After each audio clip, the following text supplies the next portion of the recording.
अस्सलामु अलैकुम वरहमतुल्लाहि वबरकातुहू। उम्मीद है आप सभी खैरियत से होंगे। आज की इस वीडियो में मैं आपको कुछ ऐसी टेक्निक्स बताऊंगा जिससे अगर आपको इंग्लिश पढ़ना नहीं आती, यानी कि बिल्कुल भी ABCD भी इंग्लिश की नहीं आती, तो भी आप इंग्लिश पढ़ना सीख जाएंगे। सो वीडियो को ज़्यादा लंबा ना करते हुए और आसान रखते हुए मैंने कुछ इंपॉर्टेंट चीज़ जो इंग्लिश रीडिंग के लिए नेसेसरी हैं, सिर्फ वो चीज़ें ऐड की हैं। सो स्टार्ट करते हैं वीडियो को।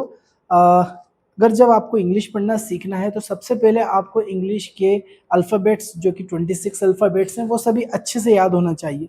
यानी कि इंग्लिश की जो ABCD है, यानी ABCDEFGHIJKLMNOPQRSTUVWXYZ, ये आपको ABCD याद होना चाहिए, आपको इसको पहचानना आना चाहिए। जब आप ये कर लें तो सेकंड स्टेप जो है वो है फ़ोनिक्स की। फ़ोनिक्स यानी क्या होता है कि जो भी आपने ABCD याद करी है उनकी आवाज़ जब आप देखेंगे लिखा हुआ उसे, तो क्या निकलेगी। यानी अगर आपके सामने लिखा हुआ A तो उसकी आवाज़ निकलेगी अ, B लिखा हुआ है उसकी आवाज़ निकलेगी ब। तो ऐसे ही मैं आपको बताता हूँ फ़ोनिक्स क्या चीज़ है।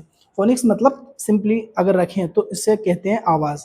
यानी कि देखिए, आप मेरी स्क्रीन पर देखिए, यहाँ आपको दिख रहा होगा A की जो आवाज़ है वो निकलेगी अ, बी की आवाज़ निकलेगी ब, सी की आवाज़ निकलेगी क, डी की आवाज़ निकलेगी ड, ई की आवाज़ निकलेगी ए, एफ की आवाज़ निकलेगी फ, जी की आवाज़ निकलेगी ग, एच की आवाज़ निकलेगी ह, आई की आवाज़ निकलेगी ई, जे की आवाज़ निकलेगी ज, के की आवाज़ निकलेगी क, एल की आवाज़ निकलेगी ल, एम की आवाज़ निकलेगी म, एन की आवाज़ निकलेगी न, ओ की आवाज़ निकलेगी ओ, पी की आवाज़ निकलेगी प, क्यू की आवाज़ निकलेगी क, आर की आवाज़ निकलेगी र।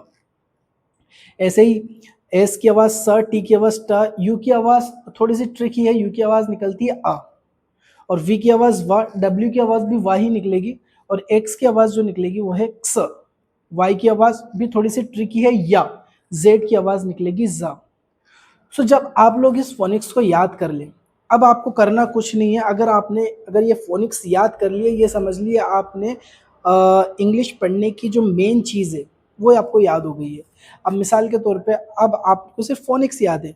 अब आपके सामने अगर वो एक वर्ड लिखा गया, इंग्लिश लिखी आ गई, तो आपको पढ़ना है, तो आप कैसे पढ़ेंगे? एक मिसाल मैं आपको देता हूँ।